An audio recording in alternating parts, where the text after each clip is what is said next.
جائے تاکہ ہم وہاں پر امن قائم کر سکیں. ہماری جو ہے اصولی پوزیشن یہ ہے کہ وہاں کی جو منتخب حکومت ہے اس کے ساتھ ہم کھڑے ہیں, اور وہ بھی منتخب حکومت کے خلاف کچھ کرے گا تو اس کی ہم اس لحاظ سے حمایت نہیں کرتے. اس طرح کے 70% عیسوی پہ طالبان کا قبضہ ہے اور طالبان بھی مذاکرات کے لیے اس پر آنا چاہتے ہیں, تو ایسی سیناریوں میں ان کا مطالبہ ہے کہ اشرف غنی مستعفی ہو جائے, تو کیا حکمت عملی ہے؟ لیکن یہ تو شروع سے ہی جو امریکہ نے وہ سلسلہ شروع کیا, طالبان کے ساتھ مذاکرات کی اور افغان حکومت کو باہر رکھا, تو یہ تو کوئی مذاکرات نہیں ہوئے, وہ تو ایک فریق ہے اور ادھر حکومت میں ہے. تو یہ اس طریقے سے تو مذاکرات کیوں چلیں؟ اگر مذاکرات ہو بھی گئے, معاہدہ بھی ہوا, اس کے بعد بھی امن نہیں آیا. تو اس لحاظ سے ہم سمجھتے ہیں کہ امن کے لیے امریکہ نے جو پالیسی اختیار کی ہے اس پہ اثر نوٹ دیکھیں, اور باقی جو ہمسایہ ممالک ہے وہ بھی اپنا ایک کردار ادا کرے تاکہ یہ جنگ, پہلے تو یہ جنگ بندی ہو اور اس کے بعد کوئی اس کے لیے راستہ ڈھونڈا جا سکے. اشرف غنی کو ابھی وہ کس طریقے سے, کون سے اس سے ان کو کہیں گے کہ آپ نکل جائیں, حکومت سے نکل جائیں, جب اس کو وہ منتخب ہو ہے اور عوام کا مینڈیٹ لے کے آیا ہے, تو امریکہ تو اس کو اس طریقے سے نہیں کہہ سکتی. کوئی مذاکرات ہو جائے, اس میں نتیجے میں ایک نیشنل گورنمنٹ کی بات آئے تو اور اگر مسلم افواج کو افغانستان میں اتارا جائے اور امن قائم کرنے کے لیے وہ تو ہے, ہم کو سمجھتے ہیں کہ بٹھائیں تو صحیح نہ پہلے. یہ طالبان یہ اپنا مطالبہ چھوڑے کہ ہم اشرف غنی کو نہیں مانتے, لیکن یہ ہے کہ بیٹھ کے ایک دفعہ اگر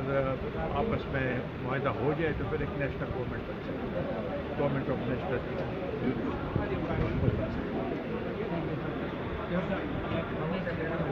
هم جو جرګه شوی وه ستاسو ګوند پکې برخه اخیستې وه په باچا خان مرکز کې,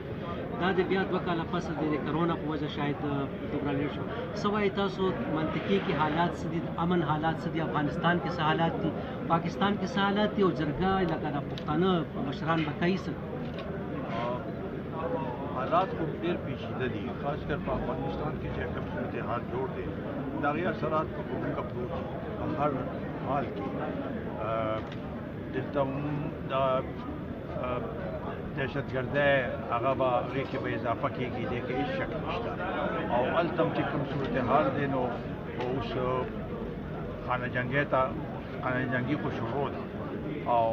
دا چې سم رسم وخت تېرېږي هغه هم په رخ هغه دا به نوره خطرناکه کېږي. لہذا په دې کې اوس هغه د مذاکراتو هغه چې دی هغه لږ ډېر کوم ځای چې و هغه هم اوس کمیږي, ورځ تر ورځه کمیږي. نو اخر چې مذاکرات ونشي او داسې صورتحال وي نو دا خو د دې ټول خطې دپاره د امن دپاره یو ډېره لویه خطره ده, او دغه خطره اوس په دې کې چې دا کوم صورتحال جوړ شو او هغه مذاکرات خو د دې لپاره کېږي چې امن راشي. مذاکرات وشو, معاهده وشو او امن رانغی, بلکې هغې نجات خراب شو. د هغې مذاکراتو مونږ ته ثمر ښکاره نه شو په دغه لحاظ سره. دې کې د بعضې ملکونو د امریکې خاص کر چې کوم طریقې سره دا ټول دا امن دا سلسله شروع کړه نو هغوی د دې نه خو هغوی ته فایده رسېدلې, د هغوی فوجیان واپس شو, خو دلته خو امن رانغی, او چې امن نی نو د ټولو پښتنو لپاره یو ډېر لوی لمحه فکر. صحیح. نو پښتانه مشران چې کومه جرګه نن راغوښتل شوې وه, پښتانه مشران به د امن د ټینګښت لپاره به څه تاسو سره لاره ځان ته جوړه کړه, څه به کوئ؟ بنیادي طور باندې خو چې یو اواز شو او هغه حده پورې په دې بعضې خبرو باندې مو ټول هغه دی چې یاره دلته څه داسې هغه حالات جوړېږي نو ټول په دې باندې یو دې باندې زموږ دا فکر دی چې هلته چې کوم جمهوري نظام دی د هغې مونږ حمایت کوو, او هغه په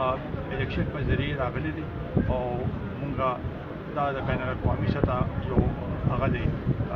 اصول دی چې جمهوري حکومت دی دغې په مرسته کوو نو په دې لحاظ سره مونږ د هلته د هغې حکومت د جمهوري حکومت مرسته کوو او غواړو چې دا سلسله به هلته امن راشي او دا خانه جنګي چې دا ختم شي. شفاف خان ډېره مننه تاسو ته.